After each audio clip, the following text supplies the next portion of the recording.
نسألك العفو والعافية في الدنيا والآخرة.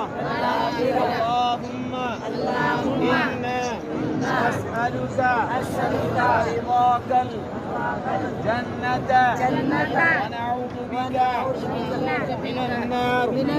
اللهم إنا نسألك الجنة ونعوذ بك من النار. اللهم أنت ربي لا إله إلا أنت خلقتني وأنا